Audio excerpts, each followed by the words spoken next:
മെലൂഹയിലെ ചിരഞ്ജീവികൾ അധ്യായം 7 ശ്രീരാമദേവന്റെ പൂർത്തീകരിക്കാത്ത ഉദ്യമം തുടരുന്നു. ഇടുങ്ങിയ കണ്ണുകൾ കൊണ്ട് പർവ്വതേശ്വരൻ ശിവനെ നോക്കി. ഐതിഹാസികമായ ഒരു നിയോഗം ഞാൻ ആഗ്രഹിക്കുന്നില്ല, പക്ഷേ ഇതായിരിക്കാം രക്ഷപ്പെടുവാൻ എനിക്ക് ലഭിക്കുന്ന അവസരം. എന്നാൽ ആദ്യം മഹാരാജൻ ഇതിനു മറുപടി പറയുന്നതിന് മുൻപ് ഞാനൊരു കാര്യം ചോദിച്ചോട്ടെ? നിയന്ത്രിതമായ ഭവ്യതയോടെ ശിവൻ ചോദിച്ചു. തീർച്ചയായും പ്രഭോ. ഏതു സൗഹൃദവും ഫലവത്താവണമെങ്കിൽ സത്യസന്ധത ആവശ്യമാണെന്ന് അങ്ങ് സമ്മതിക്കുമല്ലോ. ആ സത്യം അങ്ങയുടെ സുഹൃത്തിനെ വിഷമിക്കുമെങ്കിൽ പോലും. അതെ, തീർച്ചയായും. ശിവൻ ഈ ചോദ്യവുമായി എങ്ങോട്ടാണ് നീങ്ങുന്നതെന്ന് മനസ്സിലാവാതെ ദക്ഷൻ പ്രതിവചിച്ചു. പരിപൂർണ സത്യസന്ധത വ്യക്തിഗതമായ ബന്ധത്തിൻ്റെ മാത്രം ആധാരശിലയല്ല, അചഞ്ചലമായ ഒരു സമൂഹത്തിൻ്റെ ആധാരശിലയാണത്. പർവ്വതേശ്വരൻ ഇടപെട്ടു. എനിക്ക് അതിൽ കൂടുതൽ അംഗീകരിക്കാനാവില്ല, ശിവൻ പറഞ്ഞു. എന്നിട്ടും മെലൂഹ എന്നോട് സത്യസന്ധത പുലർത്തിയില്ല. അപ്പോൾ ആരും ഒന്നും പറഞ്ഞില്ല. മര്യാദയുള്ളതാണെങ്കിലും ഉറച്ച സ്വരത്തിൽ ശിവൻ തുടർന്നു. എൻ്റെ ഗോത്രത്തെ മെലൂഹയിലേക്ക് ക്ഷണിച്ചു വരുത്തിയപ്പോൾ ഒരു തൊഴിൽ സേനയായിട്ടായിരിക്കും ഞങ്ങളെ കരുതിയിട്ടുണ്ടാകുക എന്നാണ് ഞങ്ങൾ വിചാരിച്ചത്. ഇരുട്ടിലകപ്പെട്ടു കഴിഞ്ഞ എൻ്റെ രാജ്യത്തു നിന്നും രക്ഷപ്പെട്ടു പോരുവാൻ ഞാൻ ഉത്സുകനായിരുന്നു. പക്ഷേ ഇപ്പോൾ എനിക്ക് മനസ്സിലായി, അങ്ങ് ശരിയായ നീലകണ്ഠനെ അന്വേഷിച്ചു കൊണ്ടിരിക്കുകയായിരുന്നുവെന്ന്. നന്ദിയുടെ നേർക്ക് തിരിഞ്ഞുകൊണ്ട് ശിവൻ പറഞ്ഞു, ഞങ്ങളിവിടെ പ്രവേശിച്ചയുടൻ ഞങ്ങൾക്ക് സോമരസം കഴിക്കാൻ തരുമെന്ന് ആരും പറഞ്ഞു തന്നിട്ടില്ലായിരുന്നു. ഈ മരുന്നിന് ഇത്തരത്തിലുള്ള ഫലമുണ്ടെന്ന കാര്യം ആരും ഞങ്ങൾക്ക് പറഞ്ഞു തന്നില്ലായിരുന്നു. കുറ്റബോധത്തോടെ നന്ദി മുഖം താഴ്ത്തി. അയാളുടെ സ്വാമിക്ക് അയാളോട് ദേഷ്യപ്പെടാനുള്ള അവകാശമുണ്ടായിരുന്നു. ദക്ഷിണ നേരെ തിരിഞ്ഞ് ശിവൻ തുടർന്നു. മഹാരാജൻ, ഞാൻ കാശ്മീരിൽ വന്ന ആ രാത്രിയിൽ ഞാൻ അറിയാതെ സോമരസം എനിക്ക് നൽകിയിട്ടുണ്ടാവാനുള്ള സാധ്യതയുണ്ടല്ലോ. ആ വിശ്വാസവഞ്ചനയ്ക്ക് ഞാൻ മാപ്പ് ചോദിക്കുന്നു പ്രഭു. മുഖം താഴ്ത്തി കൈ കൂപ്പിക്കൊണ്ട് ദക്ഷരാജൻ പറഞ്ഞു. ഞാൻ എപ്പോഴും ലജ്ജയോടെ ഓർക്കുന്ന ഒരു കാര്യമായിരിക്കും അത്. എന്നാൽ ഞങ്ങളുടെ ആപൽ സാധ്യത ഉയർന്നതായിരുന്നു. സോമരസത്തിനാകട്ടെ ഒരാളുടെ ശരീരത്തിൽ ഗുണകരമായ ഫലങ്ങൾ ഉണ്ടാക്കുവാൻ സാധിക്കും. അത് ശരീരത്തിന് ഒരു ഉപദ്രവവും ഉണ്ടാക്കുകയില്ല. എനിക്കറിയാം, ആരോഗ്യകരമായ ഒരു ദീർഘജീവിതം സ്വീകരിക്കുന്നതിൽ എനിക്ക് വിഷമമൊന്നുമില്ല, പരിഹാസത്തോടെ ശിവൻ പറഞ്ഞു. എൻ്റെ ഗോത്രത്തിലുള്ള ആളുകൾക്കും അന്നു രാത്രി സോമരസം നൽകിയെന്ന കാര്യം അങ്ങേക്കറിയാമോ? ഒരുപക്ഷെ സോമരസം കഴിച്ചതുകൊണ്ടായിരിക്കാം അന്ന് രാത്രി അവർക്കെല്ലാം ഗുരുതരമായ രീതിയിൽ അസുഖം ബാധിച്ചത്. അവർക്ക് യാതൊരു അപകടവും സംഭവിക്കുവാനുള്ള സാധ്യതയില്ലായിരുന്നു പ്രഭു, കനകഹാല ക്ഷമാപണ സ്വരത്തിൽ പറഞ്ഞു. ചിലയാളുകളിൽ ചില രോഗങ്ങൾ മറഞ്ഞിരിപ്പുണ്ടാകും. സോമരസം കഴിച്ചപ്പോൾ ഈ രോഗങ്ങൾ മറനീക്കി പുറത്തു വന്നതാകാം. ചികിത്സിച്ചു ഭേദമാക്കിയാൽ പിന്നെ ഒരിക്കലും ആ രോഗം പ്രത്യക്ഷപ്പെടുകയുമില്ല. അതോടെ മരണം വരെ ആ ശരീരം ആരോഗ്യദൃഢമായിരിക്കും. നിങ്ങളുടെ ഗോത്രത്തിനിപ്പോൾ മുൻപത്തേക്കാൾ ആരോഗ്യമുണ്ട്. അക്കാര്യത്തിൽ യാതൊരു സംശയവുമില്ല, ശിവൻ പറഞ്ഞു. അതല്ല വിഷയം. ഞാനും എൻ്റെ ഗോത്രവും അതുകൊണ്ട് ആരോഗ്യവാന്മാരായിത്തീർന്നു. പക്ഷേ ശ്രീരാമദേവന്റെ നാട്ടിൽ ഇങ്ങനെയൊരു ചതി ഞങ്ങൾ പ്രതീക്ഷിച്ചതുമില്ല. കൈലാസപർവ്വതത്തിൽ വെച്ചു തന്നെ ഈ സത്യം മുഴുവനും ഞങ്ങളോട് പറയാമായിരുന്നു. അങ്ങനെയെങ്കിൽ ഞങ്ങളുടെ ഇഷ്ടപ്രകാരം നിങ്ങൾക്കത് ചെയ്യാമായിരുന്നു. ഏതു വിധത്തിലായാലും ഞങ്ങൾ മെലൂഹയിലെത്തുമായിരുന്നു. എന്നാലും അത് ഞങ്ങളുടെ ഇഷ്ടത്തിന് വിട്ടുതരണമായിരുന്നു. ആ വഞ്ചനയുടെ പേരിൽ അങ്ങ് ഞങ്ങളോട് ദയവായി ക്ഷമിക്കണം പ്രഭു. കുറ്റബോധം നിഴലിക്കുന്ന വിഷമത്തിന്റെ സ്വരത്തിൽ ദക്ഷൻ പറഞ്ഞു. ഇത്തരം കാര്യങ്ങൾ ചെയ്യുന്നത് ഞങ്ങളുടെ രീതിയല്ല, പക്ഷേ ഞങ്ങൾക്ക് വേറെ മാർഗമില്ലായിരുന്നു. ഞങ്ങൾ സത്യമായും ഖേദിക്കുന്നു പ്രഭു. അങ്ങയുടെ അനുയായികൾ വേണ്ട വിധം പരിചരിക്കപ്പെടുന്നുണ്ട്. അവർ മുൻപത്തേക്കാളും ആരോഗ്യവാന്മാരായിരിക്കുന്നു. അവർക്ക് ഉൽപാദനക്ഷമതയുള്ള ദീർഘായുസ് ലഭിക്കും. ദശാബ്ദങ്ങൾക്ക് മുൻപ് അന്വേഷണം തുടങ്ങിയ നാൾ മുതൽ തൻ്റെ മനസ്സിലുണ്ടായിരുന്ന കാര്യങ്ങൾ പുറത്തേക്ക് വിട്ടുകൊണ്ട് പർവ്വതേശ്വരൻ മൗനം ഭജിച്ചു. ശിവൻ, ചെയ്ത തെറ്റിൻ്റെ പേരിൽ ഞങ്ങൾ ആത്മാർത്ഥമായി ഖേദിക്കുന്നു. അസത്യം പറയുന്നത് ഞങ്ങളുടെ രീതിയല്ല. ചെയ്തത് എന്തായാലും ശരിയല്ലെന്നും ഭഗവാൻ രാമൻ ഇത് അംഗീകരിക്കുകയില്ലെന്നും ഞങ്ങൾക്കറിയാം. വഞ്ചന ബലഹീനരായ ആളുകളുടെ ഉപകരണമാണ്.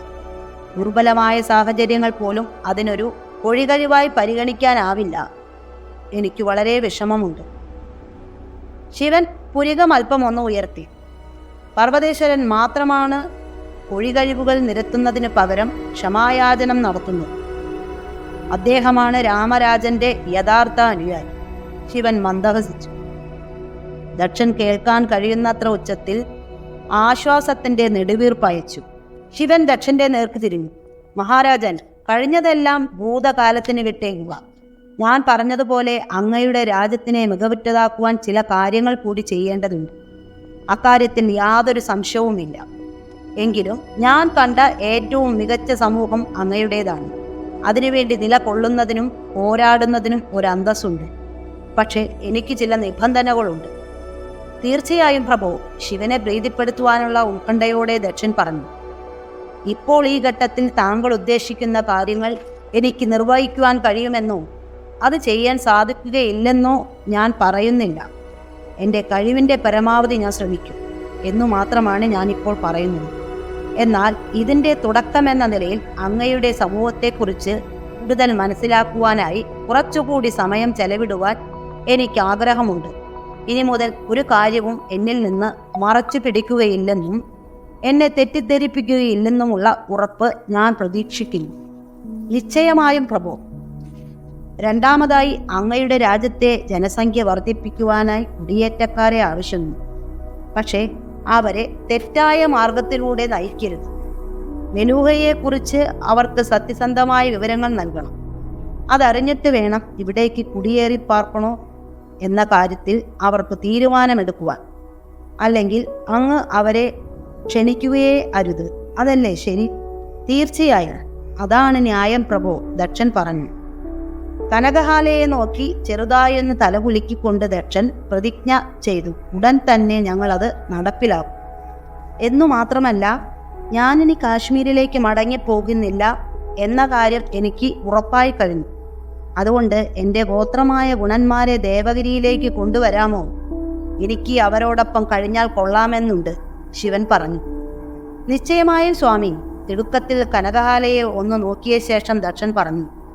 അവരെ ദേവഗിരിയിൽ എത്തിക്കുവാനുള്ള നിർദ്ദേശം ഇന്നു തന്നെ അയക്കുന്നതാണ്. മറ്റൊന്ന്, സോമരസം നിർമ്മിക്കുന്ന സ്ഥലം എനിക്കൊന്ന് കാണണം. ദേവന്മാരുടെ ഈ പാനീയത്തെക്കുറിച്ച് എനിക്ക് ചില കാര്യങ്ങൾ മനസ്സിലാക്കേണ്ടതുണ്ട്. അത് പ്രധാനപ്പെട്ട ഒരു കാര്യമാണെന്ന് എന്തോ എന്നോട് പറയുന്നു, ശിവൻ പറഞ്ഞു. തീർച്ചയായും അങ്ങനെയാകാം പ്രഭു, ദക്ഷൻ പറഞ്ഞു. അദ്ദേഹത്തിൻ്റെ മുഖം ക്രമേണ പരിഭ്രമം നിറഞ്ഞ പുഞ്ചിരിക്ക് വഴിമാറി. നാളെ തന്നെ കനകഹാല അങ്ങയെ അവിടേക്ക് കൊണ്ടുപോകും. ബ്രഹ്മക്ഷേത്രത്തിൽ പതിവുള്ള പൂജകൾക്കായി ഞാനും എൻ്റെ കുടുംബവും അവിടെ എത്തിച്ചേരുന്നതാണ്. ഒരുപക്ഷെ നമുക്ക് അവിടെ വെച്ച് കാണും. അത് നല്ല കാര്യം, ശിവൻ പുഞ്ചിരിച്ചുകൊണ്ട് പറഞ്ഞു. പിന്നെ നെടുതായൊന്ന് നിശ്വസിച്ചുകൊണ്ട് തുടർന്നു.